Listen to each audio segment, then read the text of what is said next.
What's good, y'all? Welcome to another episode of My Friendz Are Dope. I'm your host, Yaw Geez. Honored today to have a very great guest and a good friend of mine, my OG. In music, in life, gives me great life advice. He's a producer, he's a DJ, he's a hip hop aficionado. Even though some might beg to differ on Twitter, they always want to question my man's opinion on things. You know what I'm saying? But a great dad, great husband. I just want to welcome my boy, host of the is it Apartment 5B podcast? 5B, yeah. My man Kill. Kill, what's going on, man? How you doing today, man?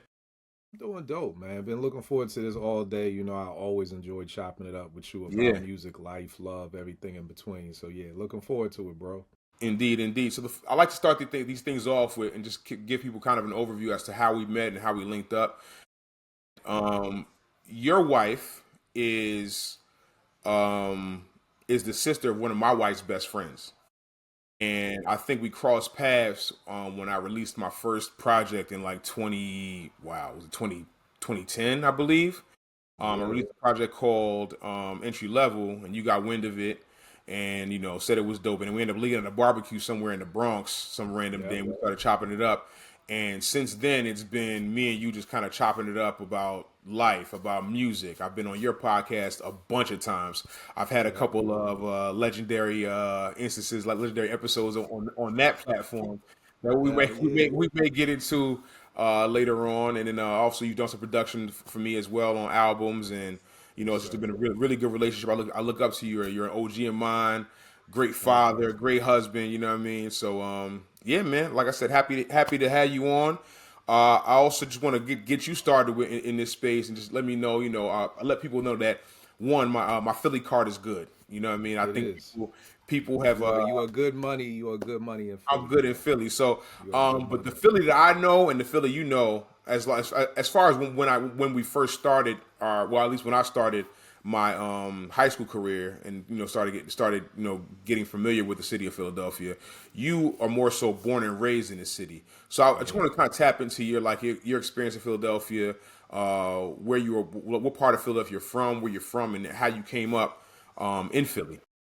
I'm from Uptown Philly, so I'm from West Oak Lane, 79th and Ogons, Lime Cume, Provident.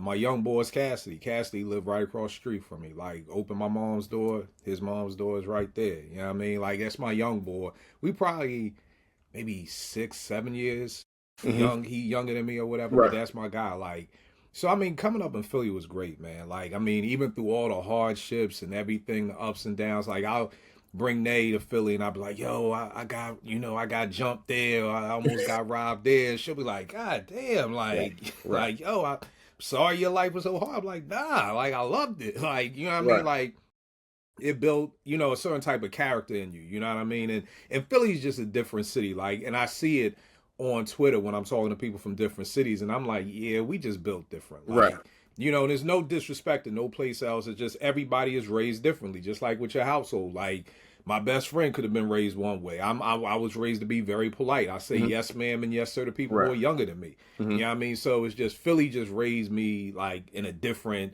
style, but I wouldn't trade it for the world, bro. I love Philly to death, man. No doubt. I've always said, as far as the cities on the East Coast, I've always felt like Philadelphia is the most organic city in terms of people just being real and people being authentic with you. And you see that in the streets. I remember for me, and this is way back in the day. It was the only city I experienced where girls would just holler at you if they liked you. They would like pull you over, put in the streets and holler at you. And I was just like, y'all are kind of forward, but it's not about being forward with Philly. It's just that when they feel something, they're gonna say it, and they're not gonna make any bones about it. And that's not just in relationships. That's just throughout your walks of life. So Philly can be. It can be, I don't say harsh, but it can be harsh. You know what I mean? No, it's harsh. It's very harsh. It's a crazy place, bro. Like, I've been blessed I used to stay in Brooklyn. I've lived in Baltimore. I used to live in Atlanta. I live out here in the DMV now. And no places like Philly. I'll never forget, I was in Philly, like, back in the day. Like, I think we got the most infamous stick-up kids. Like you'd get robbed in a heartbeat in Philly. Like, you know what I mean? Like, if somebody said, like, yo, what time is it? You look at your watch, they taking your watch. They ask you, yo, can I get $1? So I was living in Atlanta once, and I was waiting on the bus, and the boy was like, "Yo, what time is it? And you got $1?" I was like, "Damn, I'm about to get fucked up out Right, here." But he right. really just wanted to know $1. what time it was, and he wanted $1. And I was Right. like, "Oh, I thought I was about to get robbed." Or we were in Harlem once, and I want to say like Mookie lived like at 145th, and T was like, "Yo, we could just walk back to the crib." I'm like, "We walking from 145th to 116th?" It's July. Right. It's 1 in the morning. Right. Nah, nigga, you crazy. Right. Like, yo, in Philly, you ain't getting from Broad and Lehigh to 2nd and to 12th and Lehigh before you getting robbed. Right. And right, the dude right. walking with his girl, oh no, Right. we definitely gonna fuck Right. you up. And Right. yo, we did that whole walk, bro, and we walked past corners. You know Harlem in the summer. Corners with 70 niggas on the corner. Nobody said a word, bro. Nobody. It was just like, yo, this is like a different world. Like, Philly is different. really different. Right. Like, so it's just amazing to me that you can walk 35 blocks, a dude and his girl, summertime, 1 in the morning, and nobody say nothing in New York and Harlem. And in Philly, you ain't going 2 blocks without a bottle being thrown at you. Right. Easy. Philly's like that, and also like, listen, Philly also teaches you how to fight. You know what I mean? Like, and Bro. but like in a very like they want to teach you how to fight. You have to throw at Philly. Now, one thing about also Philadelphians, y'all are very prideful. Like, you could be from North, you could be from West, you could be from South, but the one thing I always say, like, if y'all band together against anybody, it doesn't matter what's going on. If somebody is disrespecting your city, Philadelphia's gonna get active, whoever it is. Bro, when we were playing y'all last year in the playoffs, and New Yorkers came down to Philly, Right. acting a fucking fool. Right. I was telling niggas, yo, chill the fuck out, y'all. Be careful. Please chill out, okay? Because there's some niggas who ain't got nothing better to do Right. than to shoot some shit up Right. in this in South Philly. So it's like, yo, that I love the back and forth. I love the talking shit, but y'all trying to put Knicks jerseys on statue, like, see, something bad is gonna happen. Right, You know right, what I mean? Like, right. and y'all wouldn't do that shit at an Eagles game. No. Y'all don't do that. Oh, well, listen. Nobody's coming to the link trying to do none of that shit. Right. Like I think Philadelphia's a football city. I think it just revolves around, just as far as sports are concerned. Like, I know everybody loves the Sixers and the Philly. It's football, Phillies, Flyers, Sixers. Sixers are like last. That's why I'm like, niggas get away with that shit. Right. You ain't coming to the link with that. Right, That ain't gonna right. happen. You know what I mean? So Yeah. it's a crazy city. It's crazy. Right. It's crazy. What But I was love it? it. I love it. Of course. What was the hip hop scene like in Philly in the 80s and early 90s? You know what I mean? Because for me, I didn't get familiar with it until I got to Philly. I went to boarding school in Chester County in '95, and that's when I really linked up with Philly cats. So from that era was like, it was Roots, it was Bahamadia, it was Major Figures, it was Ram Squad, it was, I think I want to say, like, people were still bumping Will Smith. So what was it like for you back in like the '80s? Oh, it was crazy, man. Like, it was, Street Beat with Lady B. That was kind of like our Red Alert. Right. Yep. Whatever like that. So, Lady B, Street Beat. It was Jeff and Jazzy Jeff and Fresh Prince. In fact, I just copped this joint right here. This is the original Rock House album.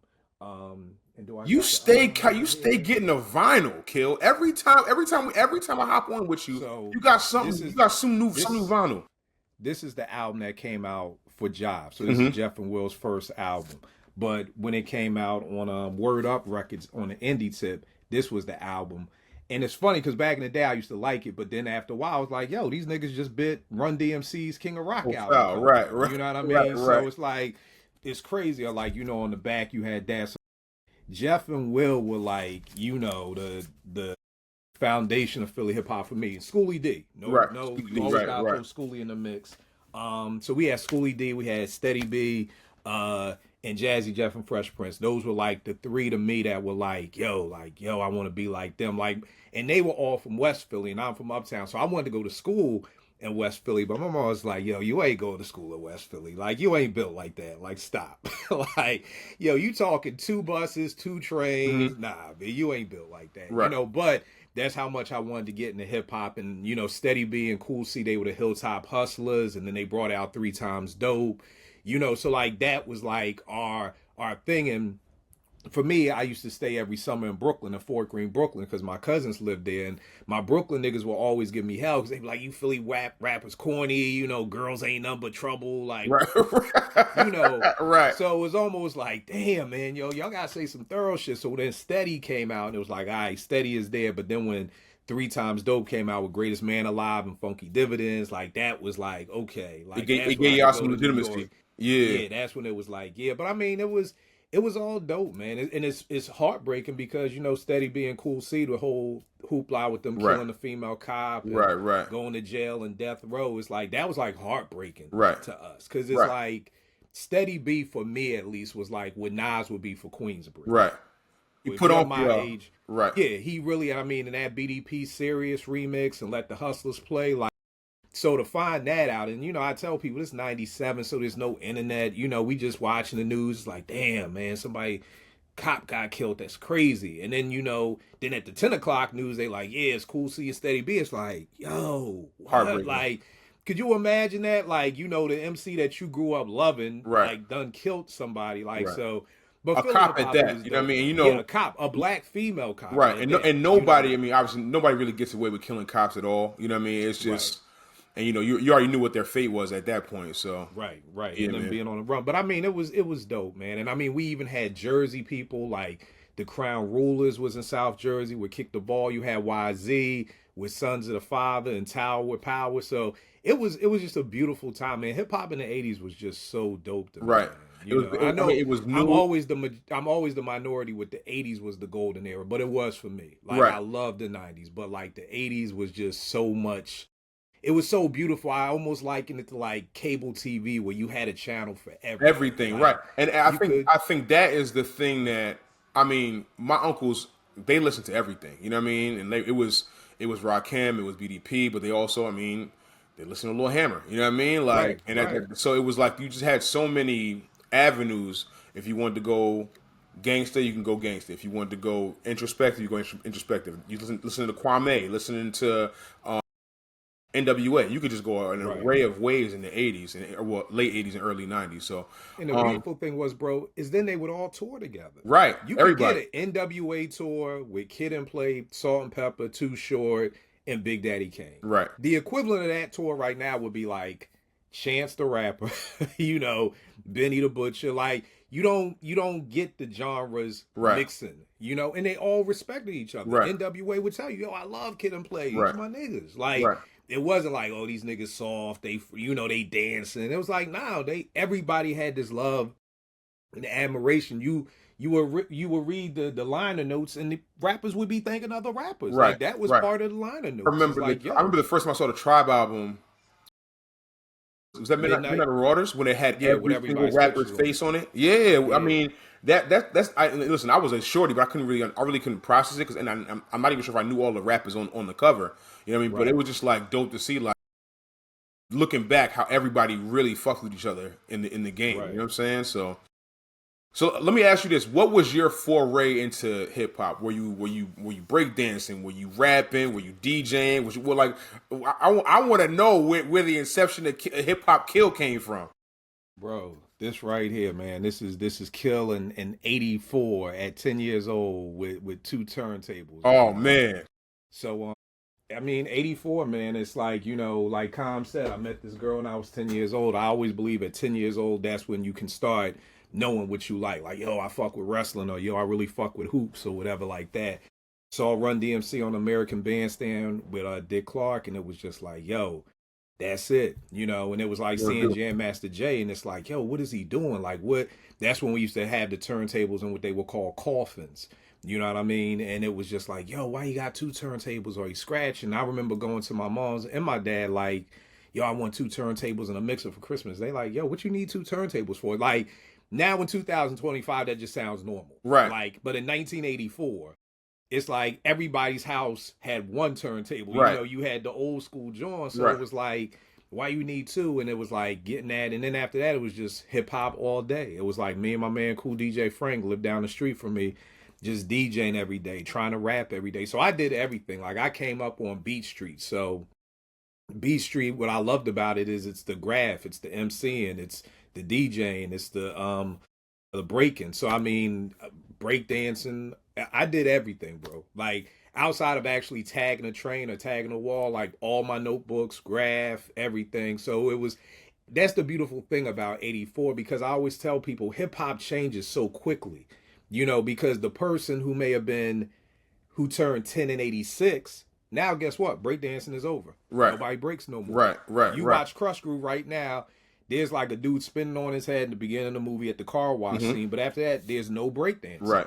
So that person who's only 2 to 3 years younger than me Right. didn't have the same appreciation for breakdance probably the way I did. Right. You know what I mean? But it's just so crazy how hip hop can change Right. that quickly. In 2 years, like a whole part of the culture is gone now. Nobody breakdances Right. anymore. It's gone. And like we were just talking about off camera how like De La Soul just dropped an album. And I wasn't really into De La Soul because when I started getting into hip hop, they were kind of like on the outs, not necessarily all the way out of the game, no. but Totally they were out of their prime. So it's funny how like but I mean it was probably I'm thinking like 94, 95. So it's like for me it was Nas, it was Big, it was I remember Cellar Dwellers. I'm not sure if anybody remembers them from back in the day. Right. Cellar Dwellers. I may have that CD right here. Like, yo, I mean, yo. yeah, see. You messing around? Nah, bro. kill you Cellar will Dwellers. kill. How you kill? Come on, man. Bro, actually, when I hosted 889 at Morgan State, they were like one of the first interviews I had. Real cool dudes too, man. Like That's Cellar crazy. Dwellers. It's funny because I mean that's a good segue because I was gonna get into your Morgan State days. So, going to a black college in the early '90s, which I told my last guest, my homegirl AJ, and I tell a lot of people this that the one thing I've always been envious of is, or just like my one regret is not going to a black college for because it's the only time in your life where you will be in the majority. So, Morgan State, that's a black school in Baltimore. A short trip from Philadelphia. Hour and a half. Hour and a half, yeah. All the time. What was the intrigue behind going to Morgan? Yo, I never was really the big educational boy like that. So it's kind of just like, all right, mom's like, it's in '92 when I graduated, it was simple. You're either gonna go to college, get a job, or go to the military. It was those three things. So again, totally different than it is right now. You could be an influencer, you could be all Right. You had three choices options to choose from. And I never forget, I went to my mom's made me go to this college trip on Columbus Day, and I went. And I saw Morgan's campus. My man Melvin Jackson, shout out to Mel. He was I've known Melvin and his sister Melanie since first grade, kindergarten. We all went to the same school together. And he was there. He was like, "Oh, you on this college tour?" He was like, "What time you need to be back? 3:00? All right, fuck that. Come with me." And I just hung out with him all day. And I was like, "Oh, I'm going to Morgan." Like it was say less. It was say less. I'm going to Morgan. Like I left that morning like who knows what life got. Came back 6 hours later. I was like, "Yeah, Mom. That's where I'm going." You know what I mean? And that was that, And I felt like Ricky and Boys in the Hood trying to pass that SAT. I need a 7.6. I need a 750. I got a 760. Yo, my mom was so hyped. She called the school on some old, like, called the front office. Like, yo, Rahman Kilpatrick, we need you to come to the front office. I'm like, damn, what I do? They was like, nah, your mom's on the phone. Like, yo, nigga, you got in. Got like, it. So that's like, it was really like Ricky. Like, when Right. I felt Ricky's pain, like, waiting for them SAT scores to come in. But, yeah, Morgan, life-changing experience, man. Love it Right. to death. Right. And you were obviously. I mean, I can imagine what hip hop scene on a college campus like that was like that back in the day. And I know you were heavy in the radio station on campus, and you were a DJ. What was that experience like? Because I mean, we come from an era where the DJs used to be the liaison to the world when it came to music. So I can imagine what it was like for you being at the radio station. And I know y'all were getting records early, and y'all were getting albums and LPs and everything early, and kind of like being like the purveyors of the music on campus. So what was that like, being like the go-to? Because you had to be the go-to guy, because it wasn't like it is now, like where I can just download a song and now, because in my era we used to be able to be like, we'd be on Napster, and all of a sudden it's like, yo, you got the new Freeway album, like, let me burn that. You know what I mean? It wasn't like that. You had to really wait until somebody dropped it. You had to listen out for the radio to hear it, and Or if you knew somebody that could hook you up with a recording, that's how it used to be. So I would like to know what your experience was being that guy on campus. Here's the wild thing, fam. I'm gonna grab this real quick off the Kid board. always got something. He always got something. This man is an In the aficionado, studio man. before B. So this was a joint called Real Rap Radio Mm-hmm. and Vibe Magazine. So this was a list that Bobito Garcia Bobito, yeah, I remember. Yeah, I know Bobito. Bob put together. And if you can zoom in, you can kind of see right there. I saw that Baltimore, DC. I was like, WEAA 889 Morgan State. I was like, yo, you got a radio station here? Like, Oh, I wow. didn't even know. Right. I had no idea. And I saw that, and you could see, like, yo, I circled it, put the stars by it. Like, yo, I'm gonna make that happen. Went up to the radio station, like, yo, I want an intern. They was like, nah, you gotta have this class called the practicum, and this is the #1 place everybody wants to intern. You know your name gonna be on a list or whatever. Now I know it's horrible to say this nigga's name now, but Puff, Vibe magazine had just started. Mm-hmm. So there was a piece in the Vibe magazine called "This Is Not a Puff" piece, and it was about Puff getting the internship at Uptown and starting Bad Boy. So I'm reading this article, and the show was every Friday night. So I'm reading this article, and Puff is talking about how he was at Howard and he would sneak on the train every weekend to go back to New York and just do what he had to do, hide in the bathrooms. And I read that and I was like, yo, if this nigga could do all that, I'm going to get up to this radio station. Literally threw my backpack on, walked to campus, knocked on the door, like, yo, who you? I'm like, yo, my name Kill. I go here. Yo, I want an intern. Whatever y'all need, I'll do. Niggas let me up. Niggas had me putting records in order. Like, I ain't care. Niggas like, yo, here's 2,000 records. Put them alphabetical order. Bet. Say less. Like, Gotcha. Boom. And then my man Vinny V was leaving, and he was like, yo, I'm going to lead the show to Kill. And mad niggas was pissed. I mean, like the DJs who were in, and rightfully so. Like now, looking back, I get it. But at 19, I'm like, damn, that's fucked up. Like, I almost damn near had to start the show from scratch because people were like, yo, who's this young nigga? Mm-hmm. And you just giving him the show. Right. Like, nah, I'm out. So I had to like get DJs and everything. But bro, Dopest, I hosted from 92 to 2000. Dopest, like 8 years of 93, so 7 years of my life, bro. Like, to be able to be, like you said, this was where people you had to tune into the radio. And I mean, Bob is like I met him a couple of times, but like I would do everything Bob did. Mm-hmm. Like I felt like me and Bob were like kindred spirits. He cut here, I cut here. He, best sneakers, hip hop. So I wanted to make our show basically what Stretch and Bob's show was. So that's what it was. We were Stretch and Bob for Baltimore and the DMV. Like, you had to tune in from midnight to 5 in the morning and have your tape ready, to get it. And I mean, bro, you talking about I'd be in class and get a page, like, this how old it was. Niggas still had beepers. Right. my boss would beat me like, yo, call him back, what's up? Like, yo, we got fucking Rotten Rascals and Naughty by Nature, up at the station. Can you skip class and come up here to interview him? Say less. Right. Yeah, I'm skipping class. Yeah, like that's nothing. So it was amazing, bro. It was just an amazing time for hip hop in general, just everything. And like you said, being able to be a piece of the puzzle, because mixtapes were still huge back then too. In our mixtapes versus, I think, the mixtapes of the 2000s was like, y'all mixtapes was more like albums. Like, our mixtapes was more just like brand new shit. Right. Like Clue and Doo-Wop right. and SNS and Craig G and all of them, just new exclusives and all that stuff. So that's where we got it from. So, bro, amazing time, man. Amazing. So 2 follow-up questions. Who was your favorite artist you ever interviewed, and what was your favorite series of mixtapes? Because you said Craig G. I had to do a deep dive on Craig G. Was the guy back then. Yo, SNS and Craig G, man. Right. Hell yeah. Yeah. The dopest interview I had was Keith Murray, man. Okay. Here's the crazy part. Like, they booked him to come in at like 4 o'clock, but the way the studio worked was like we were doing some pre-recording. So it was like, all right, boom. We ain't going to be able to record Keith till 6. That's 2 hours. And he's with his girl. You know what I mean? It's just him and his girl. And I'm like, yo, you hear the stories about Keith. He a wild nigga, whatever. Up until now. And this is Keith Murray. This is Keith Murray at the pinnacle of the most beautiful thing. Right, which was smoking hot on the radio. Right. This is that Keith Murray. And it's like, yo, who the fuck is gonna tell this nigga he gotta wait 2 hours? And it was like, fuck it, I'll do it. I was like, yo, Keith, man, my bad. We do pre-production. We gotta do woo woo woo. Yo, you would you mind waiting? He was like, nah, my nigga, I'm good. Gave me a pound. I was like, yo, I could read your source, and just sat down, started reading the source, stayed for 2 hours, did the interview. After the interview, I played him beats. He was like, yo, let me freestyle on them shits. Like, rhymed over my beats for an hour.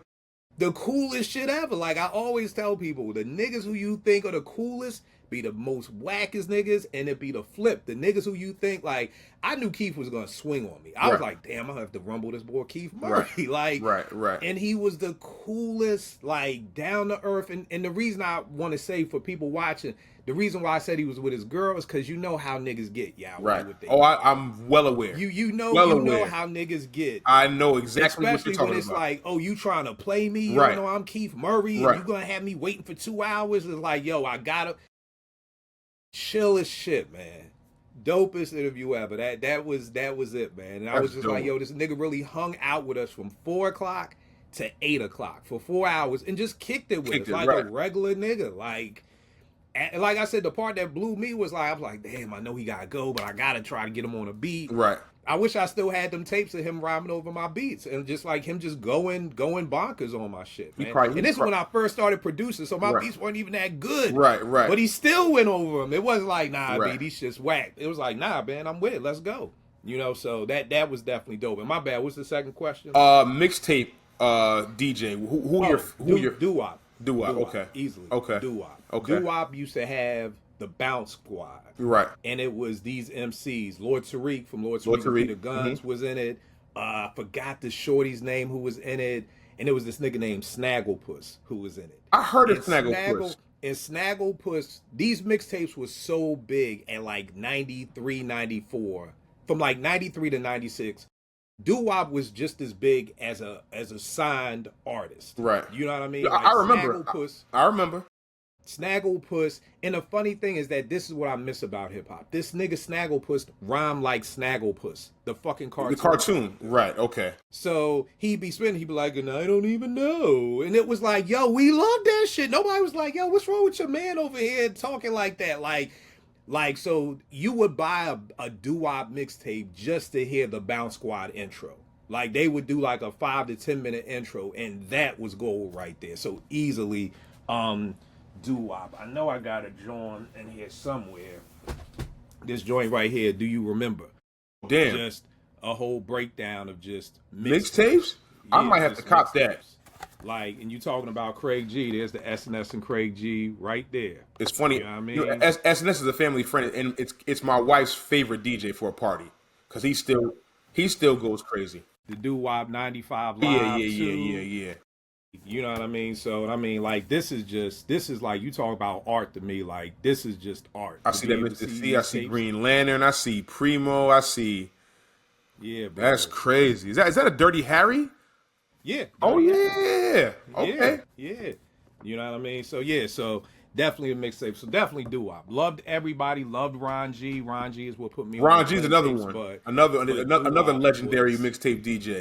Yeah, that people don't talk about. I went to Morgan in 92, and I'm on campus, and my man Dre from Juris pulls up in his red Benz, and I just hear Stephanie Mills, Something in the Way You Make Me Feel over Impeach the President. And I'm just like, yo, what the fuck is that? Like, yo, what? They like, oh, that's Ron G. And like all my niggas from Harlem, I'd be like, yo, here's $50. Just bring me back as many Ron G tapes as you can. I take them back to Philly. My man, cool DJ Frank, like, yo, we gotta do these R&B blends. We gotta get the acapella and put it over. So, bro, so many dope memories, and just the time of innocence too. You know what I mean? Because one of the big things is, PMD says on Crossover, still I haven't seen one rapper living comfortably. Mm-hmm. And this is 1992, 93. And this is EPMD, which at the time is probably one of the top 3, if not the biggest hip-hop group out. And they're saying, you haven't seen one rapper living comfortably. Gangstar used to live with Branford Marcellus in his basement. Right. Q-Tip, when Midnight dropped, that nigga was still living in Queens in his mom's house, sleeping in a twin bed. Right. But then you fast forward 2 years, and now you got, fucking Bad Boy, and you got MTV Cribs, and it's just, that's what I mean by hip-hop can change so quickly, that you could have Could you imagine like West Side Gun still living in his mom's crib, like No, sleeping on not at sleeping all. on a on a Not on that a guy. No on a way. twin mattress, right? You know what I mean? Like you think like, damn, this Tribe Called Quest, this Midnight Marauders, and like, damn, this boy. And I'll never forget, it was a Source article, and Tip was saying he had to pick between moving out or getting a BMW 3 1/4, and he got the 3 1/4. You know what I mean? It's funny the decisions you make, man, as a rapper, because you still have to look the part. You know what I mean? You have to look like a There rapper you wherever you go. go. So There you go. I mean, obviously the more logical decision would have been to get the crib, but Right, but you got how can I grab the shorty from the club and right. catch a cab? That You know what I mean? it don't work I'd rather like get the that. 3 1/4 and just take you to the telly Right. versus grabbing the cab, bringing you back to my crib, Right. wherever. And then it's not like your crib was gonna be in Soho or Right. somewhere nice. It was gonna still be in New York. So Right. yeah, it's crazy, man. Wow. You mentioned beat making and Keith Murray rapping over your beats. I've had the pleasure of rapping over a few of your beats as well. Yeah. For those who don't know, Kill did a record on my album, You're All Welcome. He did the intro record on it, actually. Good morning. Yeah, yeah. And we definitely have more work to do. Yeah. But I want to talk about your beats, and I feel like with you, your drums are always slapping. You know what I mean? Like hard, bust your shit open. Not to take a quote from Raekwon, but bust your shit open Nah. beats. You know what I mean? Who were your inspirations? Who were the guys you leaned on and wanted to learn from as far as your craft in making beats? Man, my OGs, a kid called Roots, my man Shy, my man Bezo. My man Oh, Osei. you and Bezo, I still bumped that mixtape y'all put out probably Yeah. like 8 years ago, 8 9 years Yeah, ago. that brown paper I still bag got the on instrumental mixtape. tape. Yeah, Yeah. So Bezo, like those were the dudes who like my man Osei was the first dude I met like at Morgan. We were in a pool hall. He had like a little 4 track set up at the crib or whatever, and he would like let me come over and learn how to make beats. So that's how I like learned how to make beats. And then Roots was like really in the game. Like Roots did that joint, do my ladies run this motherfucker right. for Memph and Jay. He did some joints for Exhibit. He's done joints for Reese. And he's a lot of work. So like Roots was always like yo, let me play you these beats, and he'd be like, yo man, your drums ain't there. So everything to me was always to impress Roots. It was like, because I only had an ASR 10. All of them had an SP 1200. For people watching, SP 1200 is the drum machine. In fact, you know me, I got a book for everything, man. It's this guy right here, man. This is the SP 1200. You know what I mean? It's a drum machine. Like most people, we would call it like it's like having like Michael Jordan and Akeem Olajuwon on the same squad, like the SP 1200. So you do your drums on this, and then you use your but it only came with 10 seconds, so that was the problem. And then you use an S950 or ASR 10 as kind of like to run your samples through. So while all their drums were coming out the drum machine, I had to use the keyboard for mine. So it was always trying to impress Roots. So that's why it's always been like, okay, if Roots said your drums are smacking, then it was like, okay. So it was like that. Those were the times that I loved when you could tell somebody like, your shit ain't dope, Right. but do this to get doper. Right. Like it wasn't just no, yo, kill you whack. It was like, yo, your drums is this. Try truncating them better and try doing this. Try, doubling up on the tempo so it adds a swing to it.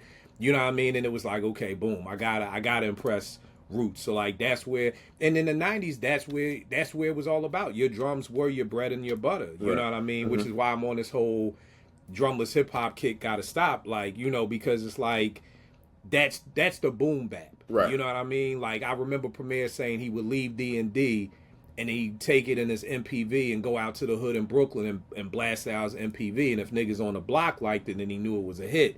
We get to the 2000s and we flipped it. It's like, yo, we leave the studio and then we go to the strip club and play it to see if it's a hit. And that's the difference in the music. Right. You know what I mean? Because like you said, that changed quick too. It was a quick transition to that because, I've never been a big strip club guy, but I understand what they're saying as far as that's where you realize, particularly with them guys in the South, like Southern rappers, that's their what's the word I'm looking for? That's their bread basket. That's their pocket. Yeah. You know what I mean? Like where they probably can get the majority of their listens is from people who are in the strip club who are on that balanced wave. So it's funny that you say that because, I think we all seek validation from somewhere, and you know, it's important for people to be able to let you know when your shit's not good or like Right. when you're slacking. I've always been a believer that like even like you said like even if the criticism is not constructive, the criticism is important. You know what I mean? Right. Like Hell people got to yeah. critique you and know, and you have to ask them at the very least let you know that either you're on the right track or you need to pivot and figure out another Right. way to make it better. So I think we live in an age now where first of all it's instant gratification. Everybody wants everything to everybody wants every pat on the back they can get. And life is not like that. You know what I mean? It just isn't. So I've always been appreciative of my friends who have been like, yeah, that ain't it. And you don't even have to give me any feedback as to why. But I just knew like the people that I trusted most, if they didn't like it, then it probably wasn't the move. You know? And the thing is, bro, so much of the hip hop that we love from the '90s was built from that. You know what I mean? I think Ray was saying his verse on Cream, like his man was like, "Nah, that ain't it, Ray," and he went back in.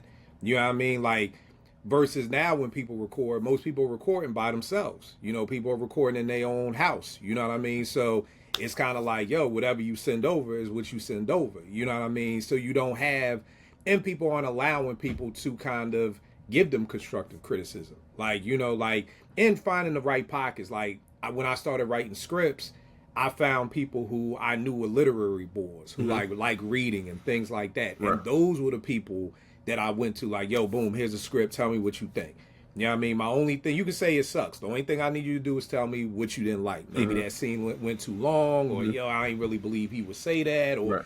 something like that. Like, I want you to tear it up. Like John Chaney once said, which got him kicked out of Temple when he was like, yo, I sent my goon squad in there to Mm-hmm. rough him up. That's what I called them, my goon squad. I Right. want y'all to tear my shit down just so I can be better at it. You know what I mean? And a lot of people don't want that. People on Twitter be like, yo, OG, check my shit out. And I'm like, bro, I'm going to give you an honest, if I'm not the boy to just be like, yeah, this shit is dope. Right. Like, so I'm just giving you the heads up before you catch feelings when I be like, nah, your drums ain't there. Your drums too stiff. You got to do this. You got to do that. Like, that's what we supposed to do. We're supposed to push each other. But like you said, we live in a world of instant gratification. I'll never forget Nay was in a dance tournament and she lost and she was sad and my mom was gonna buy her a trophy. And I was like, nope, don't buy her no trophy because she wants a trophy, she's gonna have to work harder. Right. Like this is what comes with life. But what happens is I'm 51. Back in my day, there was only one trophy and two ribbons. That's If you it. didn't come in first, second, or third place, the rest of you motherfuckers go back and try harder next year, Right. which built resilience. Because Right. if you really want that trophy, then I'm gonna have to study harder on my spelling bee. I'm gonna have to study harder on whatever I'm doing. And I was like, nah, we ain't. And we become a culture where everybody gets a trophy. You get a participation trophy. So if your goal was to get a trophy, not because back in the day it was you wanted to win for the trophy. Right. If I get a trophy, then I don't need to win. Right. So now I've never built up any perseverance. Right. So now when I graduate from college and I can't get a job, I'm like, oh shit, what is this new thing with people telling me no? I don't Right. know what that is. Right. Whereas like we grew up with understanding like, yo, if you want this, you gotta work harder. You Right. gotta work hard. You hoop. Right. I'm sure that shit may not just came natural. You had to work hard for No that. question. You No know, whereas now dudes is like, yo, I'm not shooting like Steph Curry, fuck it, I quit. Right. Whatever's next. So I know boys who start a podcast, they be like, oh man, I only got 100 views. I'm like, nigga, you only got 60 friends in your phone. That's good. Bro.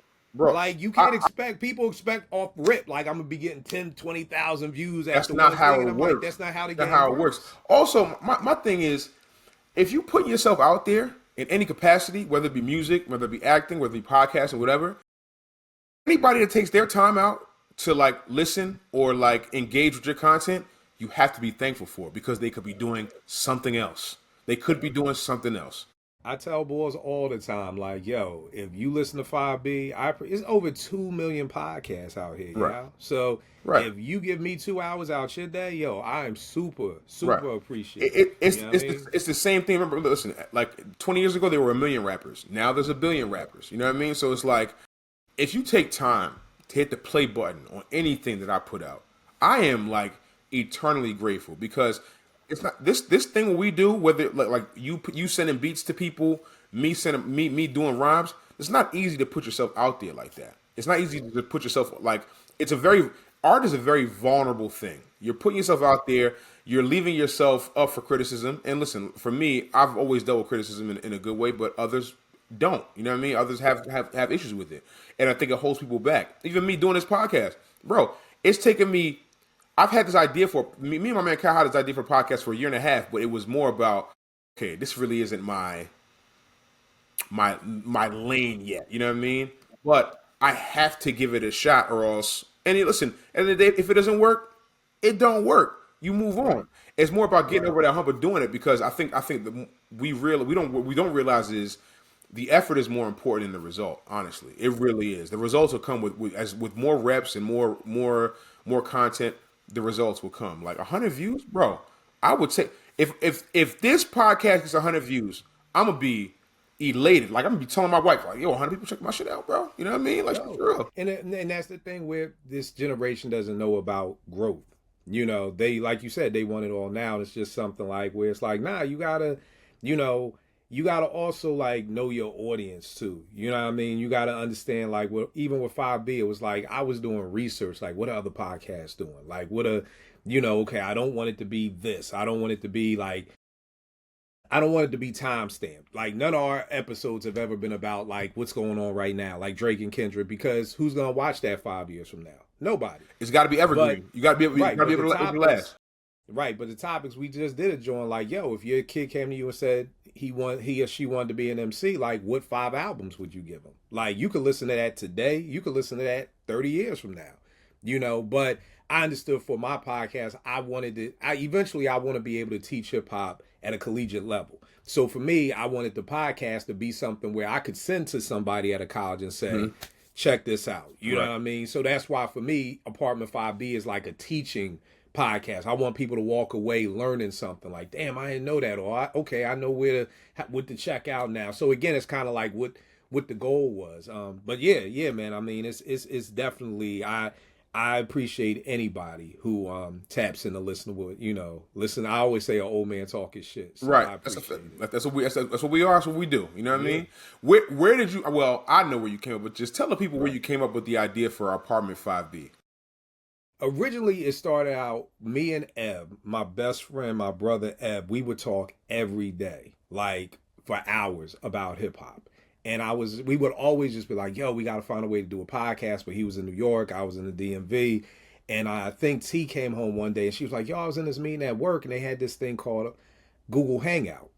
And it was like, yo, it was kind of like, maybe y'all could use that. We was like, yo, this shit is dope. So it was me, Ev, Bezo, and my man Vic. So it was like live from the writer's bench. You know what I mean? And writer's bench was, from Wild Style, where graffiti artists would get at the 149th Street station and like just talk graph and just sit there and watch. And graph is like my number one, like that's my favorite piece of hip hop. It's funny. Interesting. I got this Bua piece right here, and I was telling Naomi, and I've got a lot of statues, but I'm like, this one that's my favorite. Like, it's just the train, you got the rails, you got the spray paint can, you got his bag joint, the glasses is ill, So shout out to Boo, a very dope artist who does these joints. But so I always loved graph. So I was like, yo, let's go with Live from the Writer's Bench. And then life just started happening. Like Ev moved to Cali, so now he's 3 hours behind, and he just got married and had a kid. So it was like people kind of like were like, not that they weren't still doing it, but they couldn't have the commitment. So then I was like, all right, I want to do something else. And then I was trying to find a name for something. And then when TM Bird's mom, my mother-in-law, passed away. After the funeral, we at the apartment. I'm like, yo, I want to do something like, a tribute to mommy or something. And I'm like, we at the door, and I just seen 5B, and I was like, boom, that's it, Apartment 5B. Right. That's what we're gonna name this podcast. So that's where the idea came from. Me and Ev just talking hip hop every day and being like, yo, somebody needs to hear these conversations. And then it just shifted to Apartment 5B like that. Right. That's dope, man. Super dope. We talk about podcasting, which is kind of been. I mean, you're a hip hop aficionado, which has kind of led you to be like this point person on Twitter for discussions and debates and foolish takes from people as well. I've seen you had to get at a few people on Twitter, and it's not just regulars. It's artists, it's DJs, it's people in the Yeah, space. You had to bro. have you had Everybody can get it. right, Everybody. and I think that also is it points to the Philadelphia in you as well, because it's like Yeah. no, I just can't let you get away with that. You know, what I mean? I've seen people back down when rappers or artists or authors get into the mix, and I'm like, nigga, what the fuck? I'm Right. not, nigga, Right. you ain't paying no bills. Right. Like, Right. we were. I've never been a fan of what's the boy's name? Oh God, he's the dude. He works at Georgetown. Eric Jerome Dyson. Eric Michael Dyson. Eric Michael Dyson. Is it Michael Eric Dyson? Michael Eric Dyson. Michael Eric What Dyson. is? Right, I think it's right, Michael right, Eric right, Dyson. right. He had a joint called like "Time Is Illmatic." It Yes. was about Nas. Yep.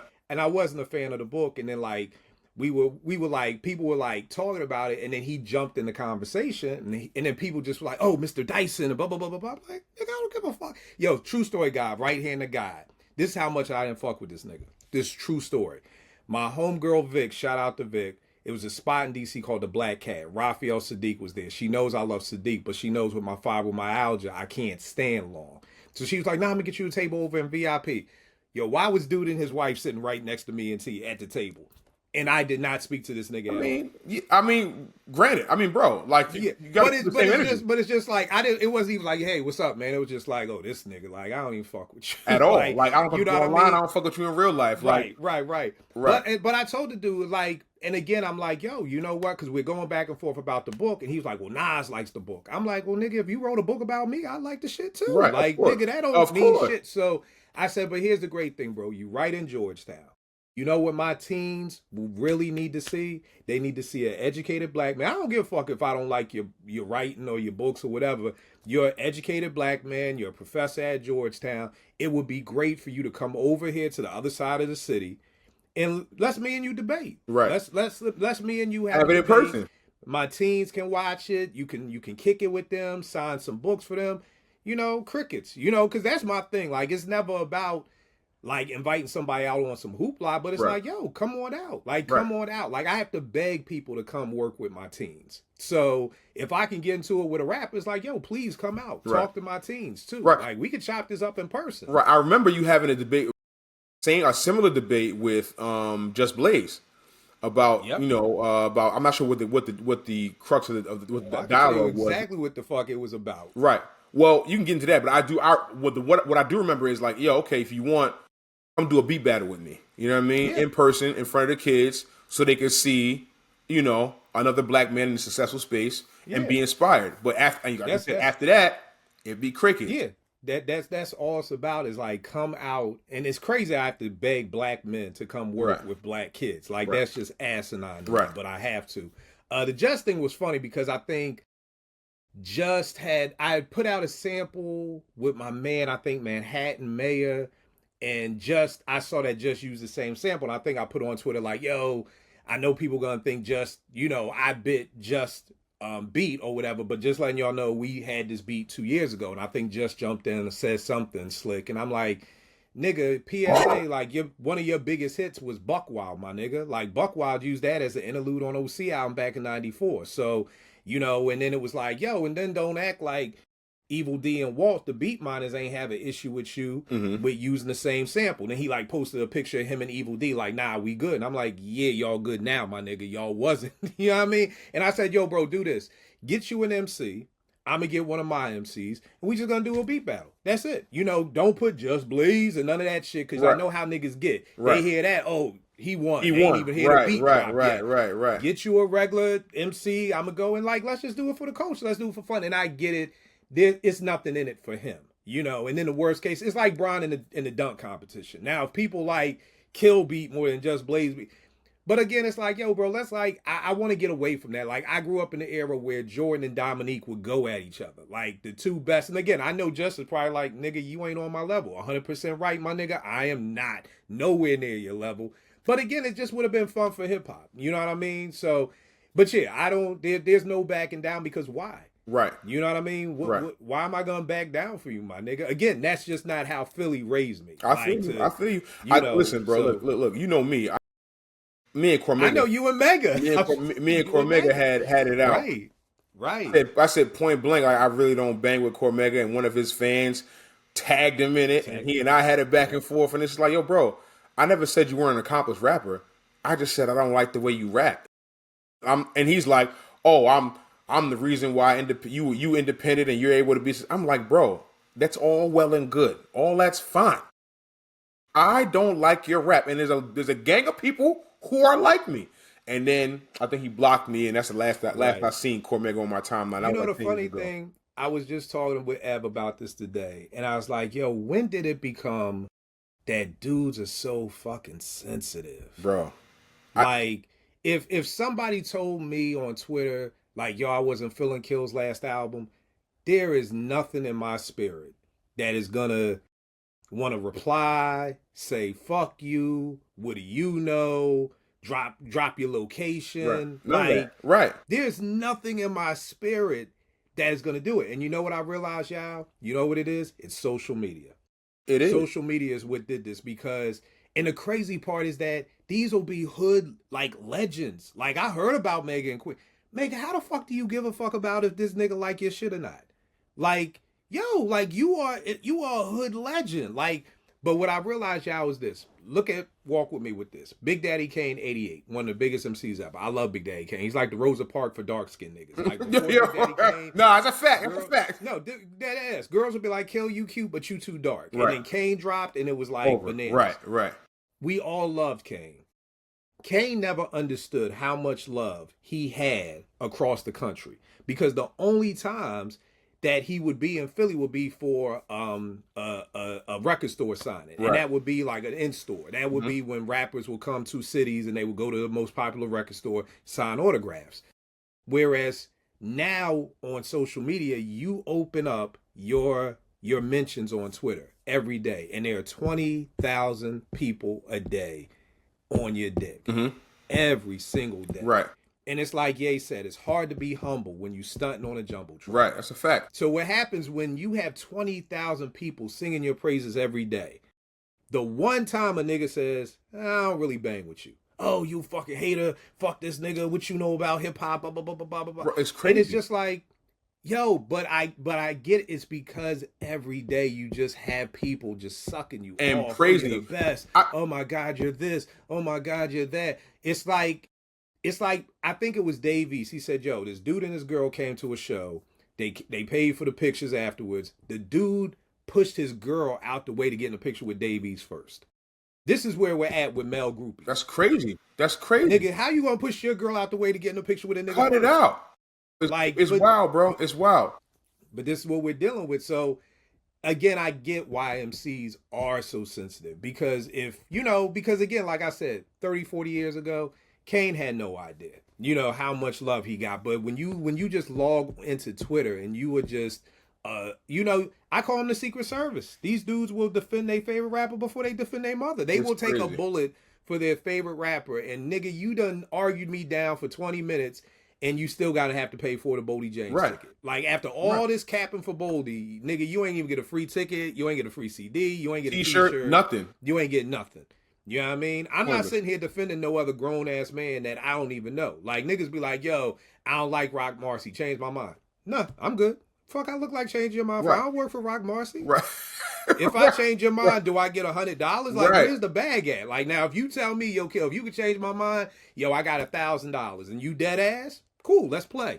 But fuck, I look like one to change your mind. If you don't like rock, you don't like rock. That's just people be really, and like you said, people just be. I had this. So funny enough, I just saw Wale online. He just dropped the album. I'm not sure how you feel about it. That's very dope. It's a very dope album. Very dope album, right? And like the amount of praise he's getting. But whenever I see him on my timeline, he's responding to somebody that has something negative to say about him, and it's like, yo, bro.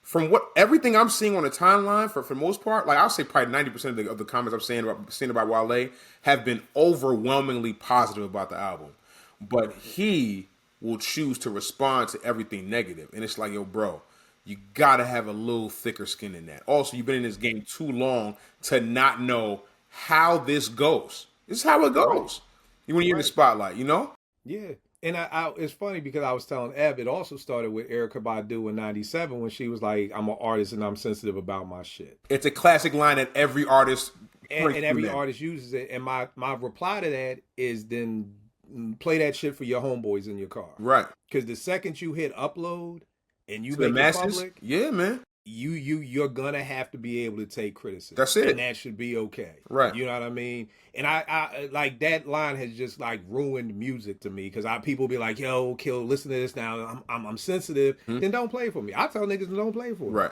If you sensitive, this ain't the sport for you. Right. Like it's not. This ain't it. It's not. This is bro. not the fucking sport for you. If you are sensitive, if Dog. you are sensitive, go fucking play something. Don't play football.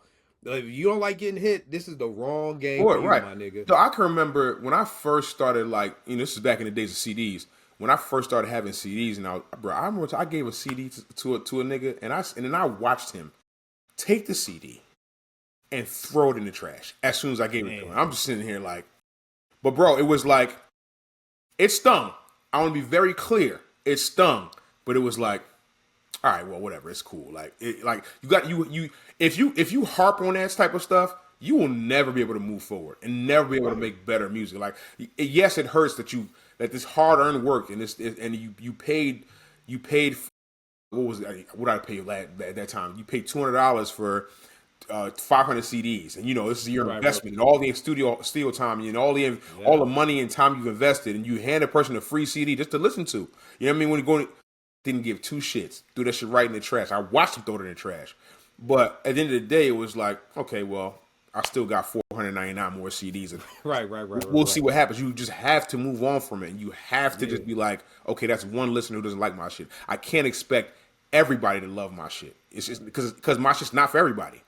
So. And the hard part, fam, is it's like sometimes people expect things to be different than life. Right. One of my 50 billion hustles is I do marriage and relationship coach and been doing it for like 15, 16 years. And so many people expect their marriage to be perfect. And I'm like, but life isn't perfect, but it's like, yeah, I know, but my marriage is supposed to be. And I'm like, no, like that's the problem. Like all of this is life. Like nothing, anybody who got a doctorate degree, it was not easy. Anybody who got a master's degree, it was not. Anybody who got a bachelor's degree, it was not easy. Anybody who graduated high, any type of accomplishments you've probably gotten in life has not been easy. You know what I mean? But you kept doing it. You didn't fail a test in 9th grade and say, fuck it, I'm dropping out of school. Right. No, you kept going. You either studied harder or you repeated the grade or you went to summer school, but you didn't just drop out. You know what I mean? Whereas in life, that's what we do. Like you said, that instance right there nowadays with a whatever this is, Generation Z or whatever, right. They quit. They quit. Like just off of that brick alone. Right. Like, yo, he threw away the CD.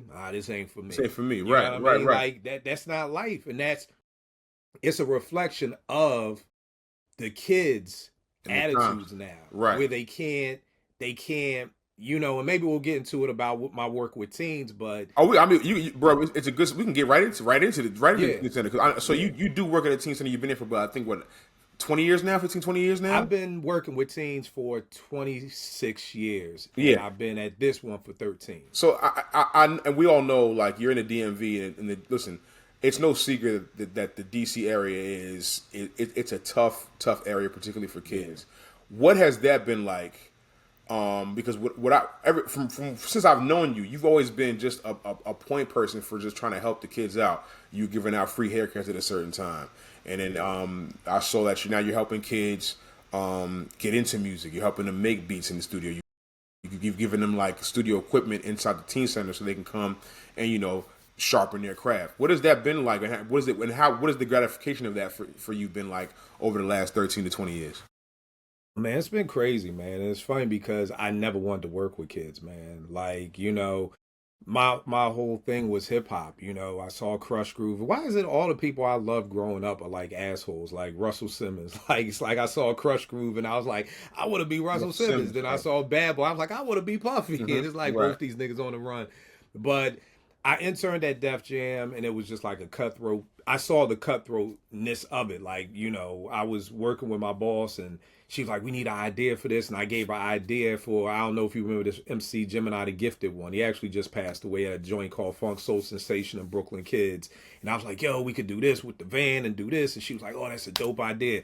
Called her boss on the phone like, yo, I had this dope idea. We gonna do woo. And I'm like, damn, like, you just bit my whole idea. Like, and sat in front of me, looked at me in my eyes and like, So it was like, this is a very cutthroat business. Do I want to do this? And I was talking to my mentor, Tone, and he was like, yo, you should work with kids. I was like, I fucking hate kids. Why would I Right. work with kids? Fuck Right. wrong with you? Like, and now 25 years later, I'm working with kids. But it started because Montebello Elementary is the neighboring school to Morgan State, and they hit us. They was like, yo, our kids don't have school supplies. Is there any way that you guys could kind of do a drive for us? So what I did with the hip hop shows, I was like, yo, if you want your demo played up here, you got to bring me school supplies. Right. Oh. And the people who bring the most school supplies will get played more. Mm-hmm. You know what I mean? And we just got an influx of school supplies, and I delivered them to the kids, and the kids was there, and I was like, yo, this is dope. And I think that's where like the seed got planted for me to start doing this work. So I mean, it's been an incredible journey, man. It's crazy because I have kids who, when I started with them, they were 10 and now they're 35. Right. You know what I mean? Which is crazy. You know what I mean? And I where my new building is now, like the crossing guard is one of my first kids. You know what I mean? So it's like it's an amazing thing, but it's also like extremely hard. Like I can imagine. See how the hood just gets worse and worse. When I first started in 2000, I did a family tree with my kids, and it was no problem. 13 years ago, I did a family tree, and half the kids were like, I don't know my dad's side of the family. I don't know my dad. I don't know any of that. And it was just like, oh shit. Damn, in 13 years, it went from being able to do a family tree, no problem. Now you don't even know your dad's side of the family, and you start to see just how things evolve, just continually get worse. Right. You know what I mean? In the communities and everything like that. That's crazy, man. Well, listen, props to you because the thing about what people don't realize that the people who work with kids, teachers, principals, whoever's in that space, they have to take that work home with them. Because you develop an affinity for these kids, you develop in relationships and emotions for these kids. I was a substitute teacher for a year and a half, and I can't. How is that? See that's not my ministry. I can't do the teaching thing. I can do after school, bro. Teachers, hats off to y'all, man. I have so many stories about. It was in so listen. It was in Connecticut. And I used to do Manchester. I used to do Hartford. I used to do New Britain. I did a couple surrounding towns in the central Connecticut area, bro. Some of them kids, I mean, you be want to lay hands on them. I had to kick a kid out the very first day I ever subbed. I had to kick a kid out of my class because he didn't want to sit in his assigned seat. I said, "You're gonna make me call the office because you don't want to sit in your assigned seat." And his friends are like, "Yo." I think his name was Sean. Like, Sean, just sit down. Like, it's okay. He's cool. He didn't want to speak to me. He was just giving me, and I'm just like, yo, I can't imagine having to go home. And that's my only day at that school. When I left at 3:30, I was done. I was never had to see that kid again. To deal with that day in, day out from September to June, and then potentially seeing them the next year in whatever grade they're in, and maybe you teach another class in another grade. It's just like, I can't imagine having to deal with all the stresses you have just as a human being in your own life, and then having that piled on to you just because you love kids and you develop an affinity for children, and this is now your life, your 24-hour life. It's crazy. And the thing is, that's why I said teaching ain't my ministry. Like, it's the after school system, because that's where I'm able to go out into the hood and do what I do. You know what I mean? Like, God, there's so many stories, but I mean, like, a great story is like one of my mentors taught me when I first started working with kids. Like, I'd be like, my man Johnson, God bless the dead, 6'5", 250, big dude, and the kids would just be cursing him out. And I'm like, yo, Big J, how you do that, man? And he was like, yo, they ain't cursing me out.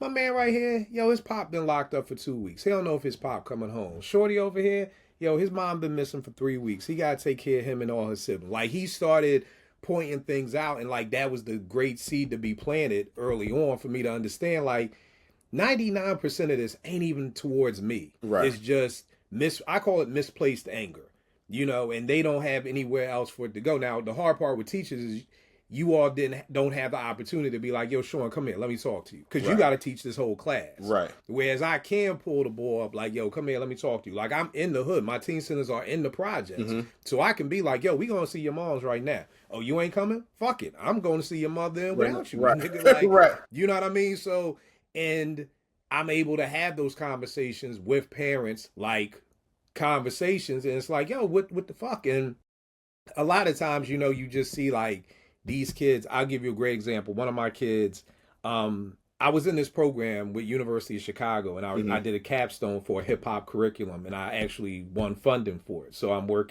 finishing that now. But through that, one of my kids, I was like, yo, bro, you always rocking the Jordan 4s. Like, what's up with that? Like, you love the 4s like that? He's like, yeah, these last pair of sneakers, these are the pair of sneakers my dad got me before he got murdered.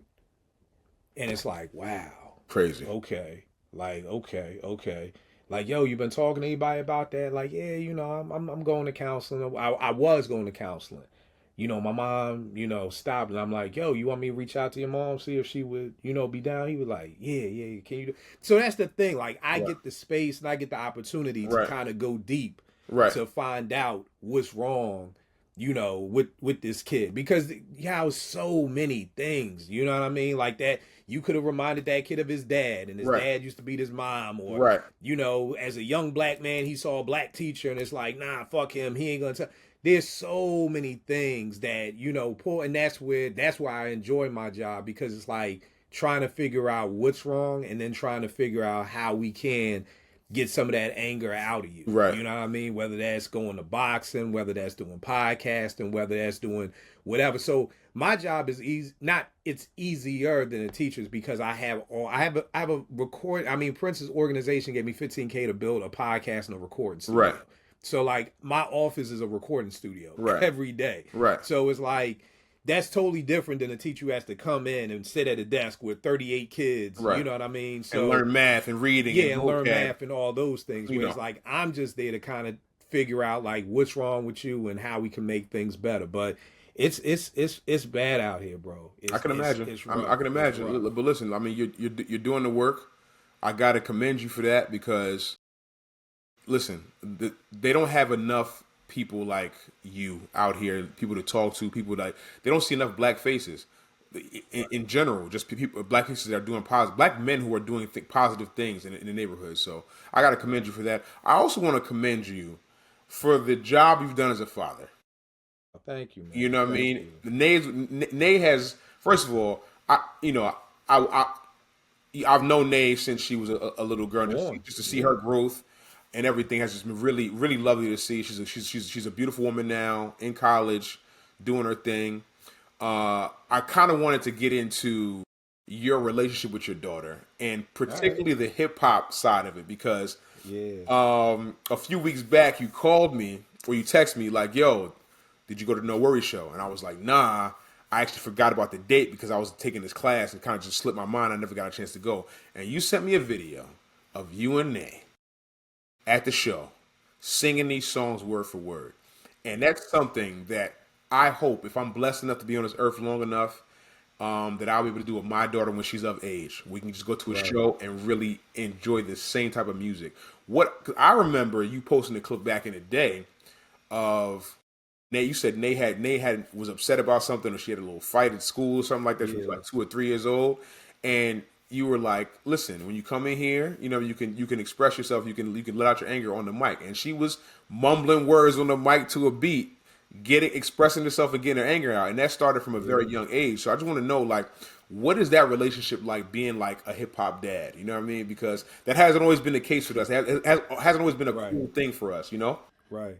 I mean, I think the first thing with me and Nay, I think our relationship is so tight, is when T was pregnant, I was real sick. And they didn't know what it was, you know, so they thought it was lupus, and Dilla had just died of lupus. One of T's close friends had just died of lupus. So I kind of was like, damn, if I got lupus, I don't know how much time I'm gonna have. So boom, I got this kid. I want to try and spend as much time with her, like, so she'll remember me or whatever. So thankfully, you know, it wasn't lupus, it was fibromyalgia, and I'm still here. But that never let up. Like, that never let up of, okay, I need to treat every day like it could be my last with Nay. So it was a constant thing. So even as soon as she came home from the hospital, it was like, yo, bath time was hip hop. It was what I call PG-13 hip hop. It was Salt and Pepper. It was Kid and Play. It was Bismarck. Like there was just always music playing in the house. And then as she would get older, we started doing daddy daughter digging, where I'd bring her in here and I'd play her a sample, and I'd play her two artists who used the sample, and be like, well, who do you like more? And then when she got how kids are always in the back seat, when I think it's like 11 or 12, when they can now sit in the front seat, we started a show called The Front Seat, Right. and I would play her I music remember that that. way. So it was just this constant, like, this place of like teaching, but it wasn't until COVID. It was Nay's 8th grade year, so she never got like an 8th grade graduation, and she was just saying like, yo, music is really what got her through that last year of 8th grade, first year of high school, which is like, that's big, and like you missed that, so that's when like she really fell in love with music. And then after that, it was just like the front seat became, yo, let her put me on the music. And it was like, all right, stuff like that. So like even the Leon Thomas show we was just at last week, that was her putting me on the Leon Right. Thomas. I never heard of Leon. She was just like, yo, I think you're gonna like this beat, the song called Crash and Burn, the sample crazy. And I heard it. I Sample was is like, yo, definitely this crazy. boy- That's yeah, a I was good like, yo, record this too. Good yeah, record. I was like, this boy is dope. And it was like, now we at the Leon Thomas show. So it's just, to me, bro, it's just all about, before we leave, I'm going to tell you a story about planting seeds and why I think it's so important. But those are just like the seeds that you're just planting. So your daughter is never too young to start planting those music Right. seeds. Or even with reading, we're both bookworms. Like the craziest thing,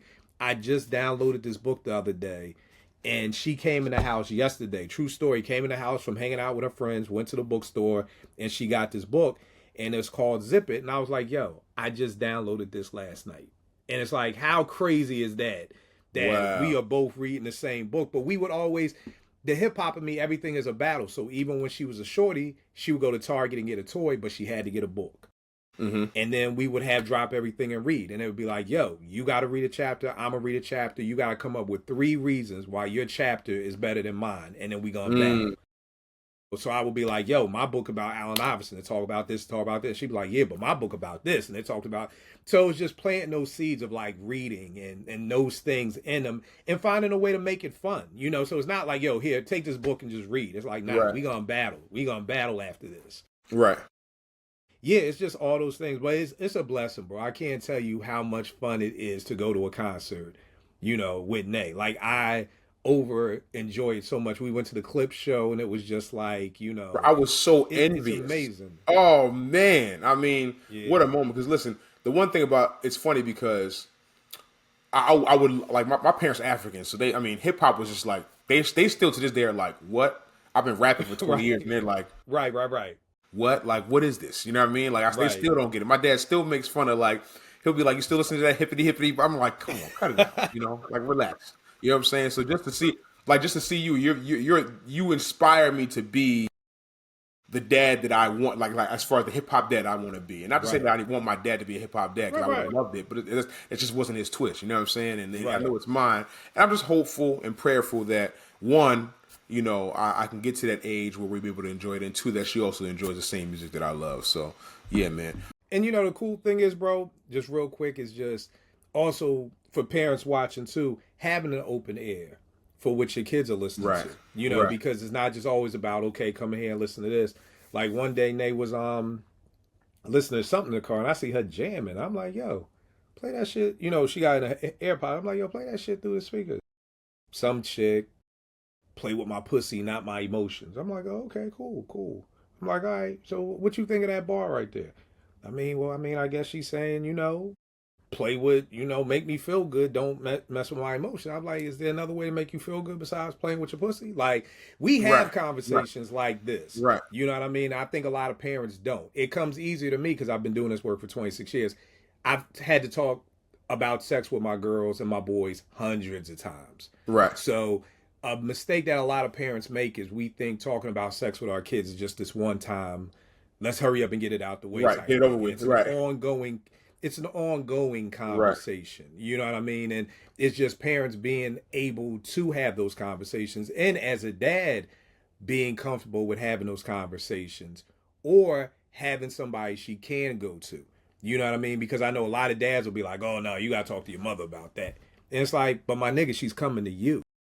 You know what I mean? And especially now with these phones, our kids don't have to ask us shit. A They don't damn need thing. us. A damn thing. Siri, what is popping your pussy? Right. Google, what's the Right. you My don't. my So if your nephews kids are are my coming to nephews are you, 15 and 16 or 15 and 17, and bro, the knowledge they acquire that they have, I'm just like Google, right? ChatGPT, like it's literally in the palm of their hands. Whatever Right. information they want to get, they can get to. So So it's like um, if your kids ask you a question, you have to be okay with having that conversation, even if it's uncomfortable. Guess what? It's uncomfortable for them to even ask. So right, it's okay with being uncomfortable, but again, you don't want it to ever be like that's what I never wanted. I wanted Nate to always be able to say, I can go talk to my dad.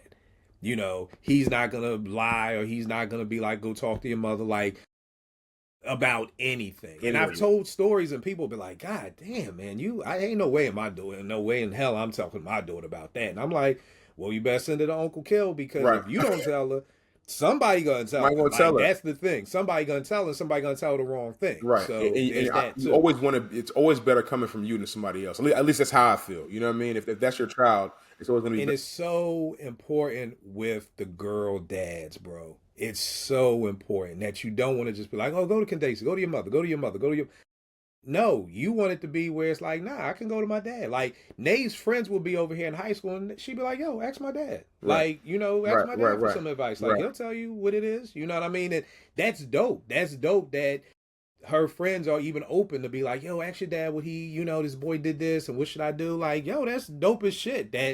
Because that's what we want. We want our kids to have an educated person who is Right. going to give them advice Hmm. that's going to make them better. One of my girls came to me one day and said, Mr. Kill, I'm going to lose my virginity. Shorty like 14, 15. I'm like, all right, cool.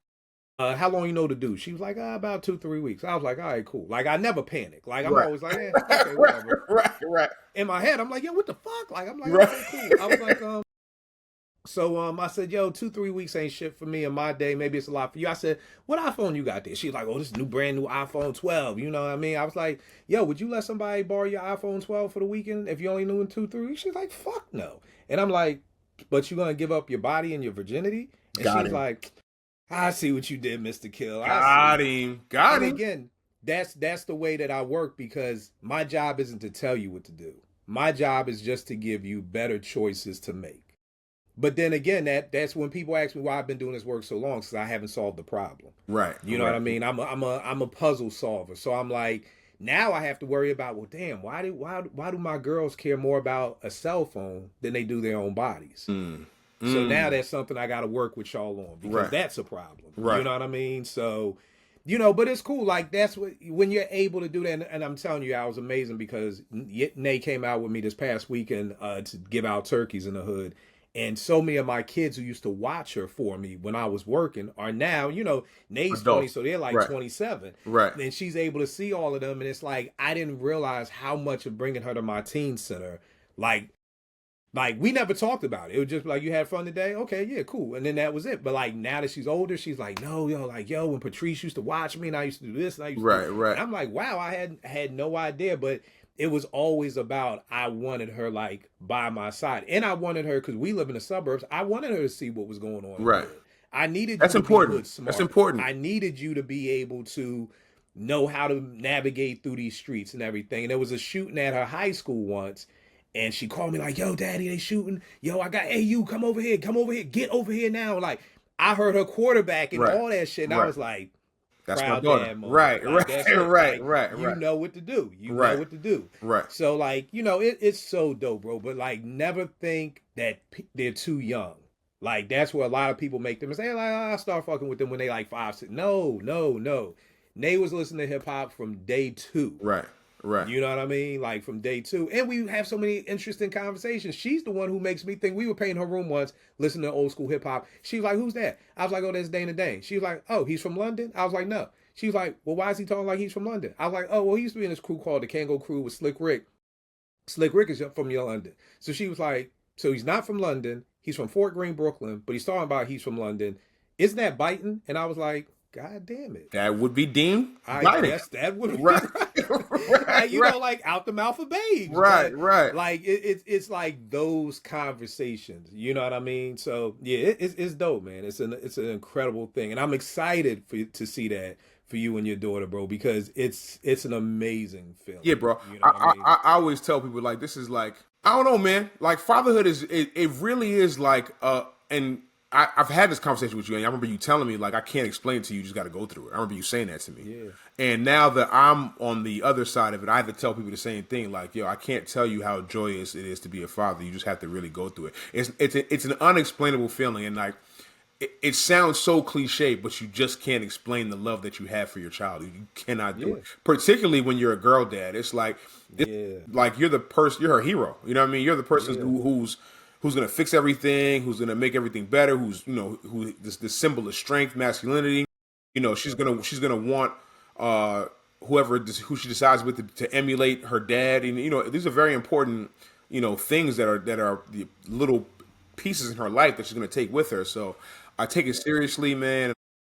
I look to you for, and other people just like you who are inspiring in that space, and everything you guys do is very just inspirational for me. So I hope I can be as good a dad as you. So You and Candace are killing the game, man. I love this is why I love social media. It's a gift and curse with everything, and I love it because I haven't been able to see y'all face to face in Right. probably 2-3 probably before COVID. before that, You know what I mean? I think the last time I saw you in person was it when? Yo, you know the last time you came down. You came down and we went to that Sneaker store. shop. Right, And right, that was right, like right, during, right. that was like right after COVID. 'Cause we Right, still right. had the And I masks couldn't get on the and sneakers. I was everything. like, if I buy another pair of sneakers, Candace is gonna kill me.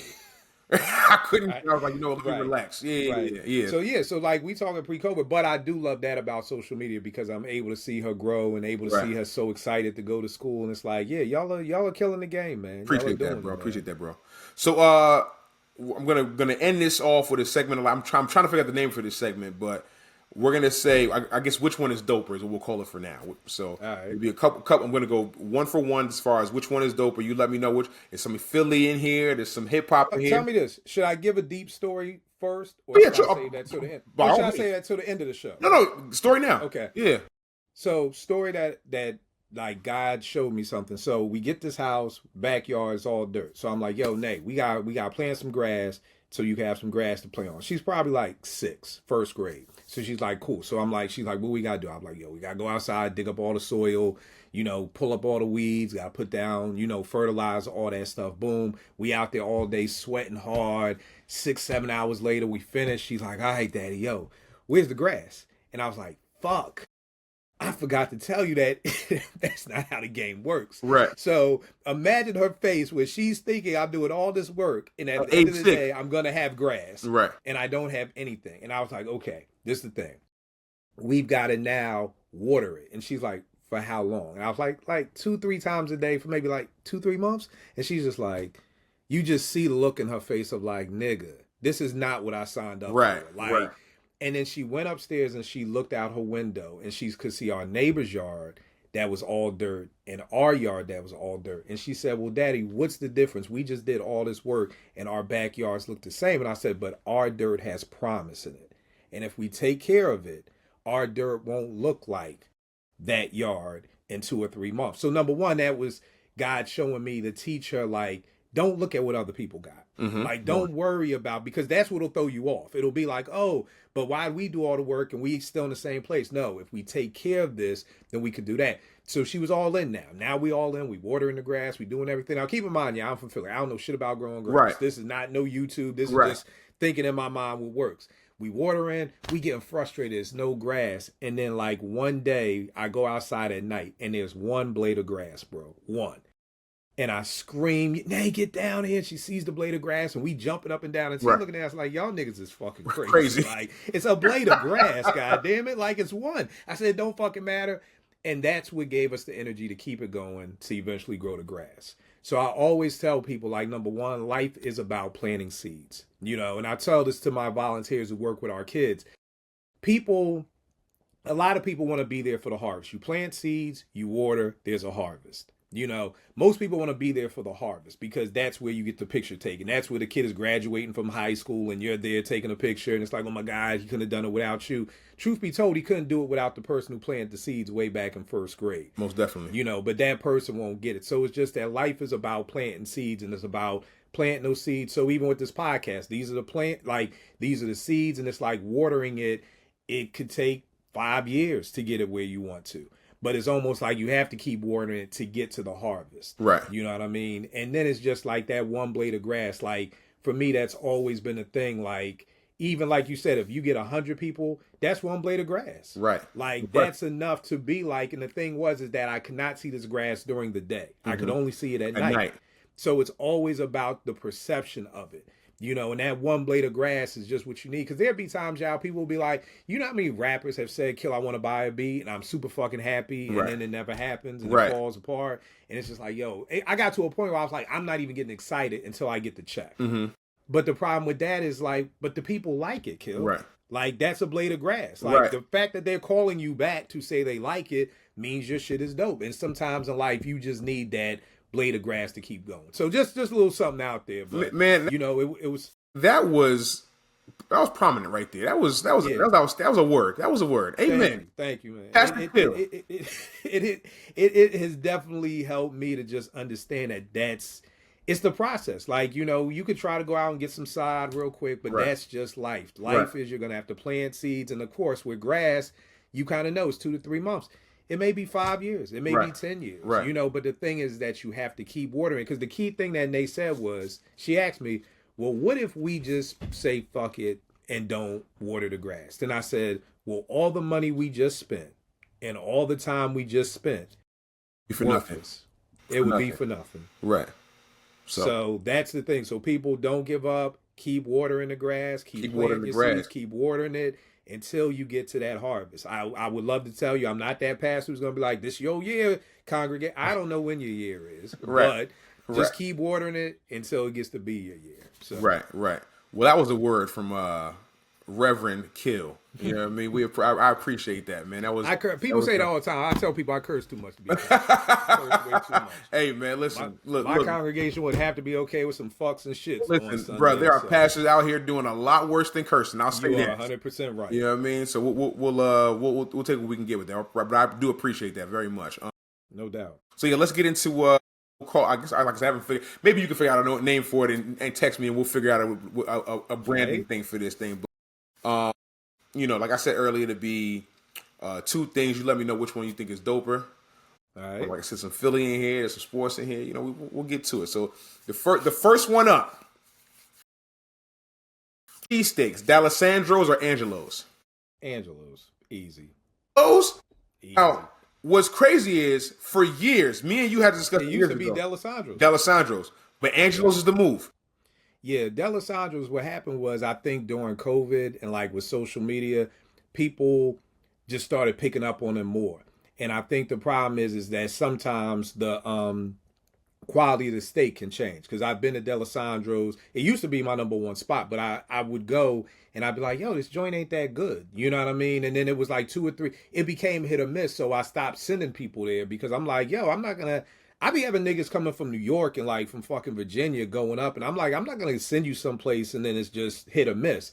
And Angelo's is my number 2. It's the dopest thing. And no matter how busy they get, the quality of steaks don't change. What's your number 1? It's the same.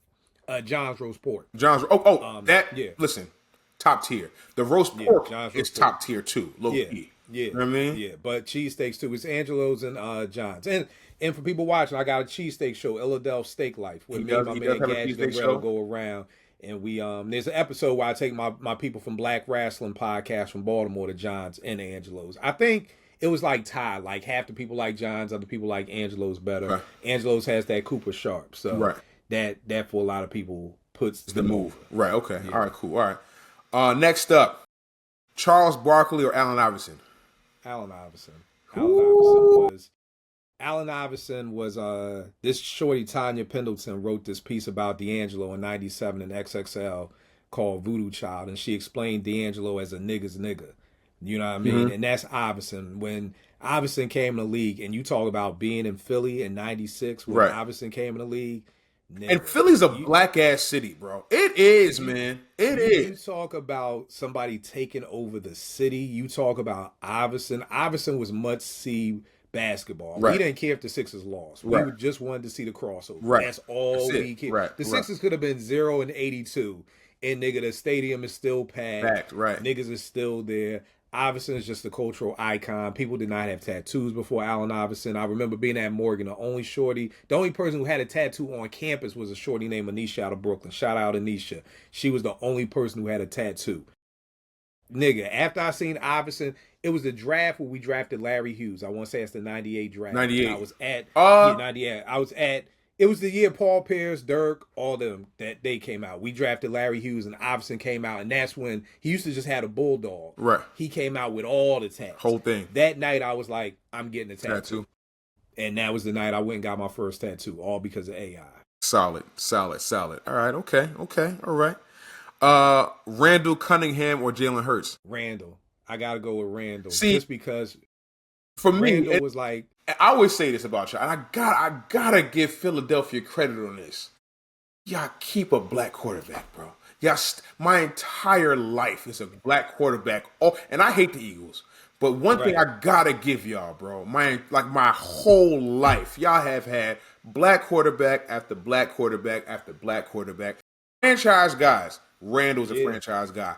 Donovan a franchise guy. I know Vic was there for a spell, but he was there for 2-3 years. You know what I mean? Yeah. Even the backup back then was Vince Young. Then and now y'all got Jalen Hurts. It's just like, yo, being a Giants fan, we finally got somebody starting now, but it's like, it's funny. I got people from New York who's like, yo, I can't fuck with the Giants because all they have is white quarterbacks. Like, it's I tough, love bro. New York to death. I'm up. Like die-hard Brooklyn niggas that are like, yo, I can't. Right. I just can't. It's funny because you be surprised, bro. Like when y'all was in the conference title game last year, and I was driving around, I just did not know how many Eagles fans there were up here, bro. And it has to be, bro. I was in Wawa, I was in ShopRite, for a week. I couldn't believe the amount of Philadelphia thermals, shirts, jackets, hats.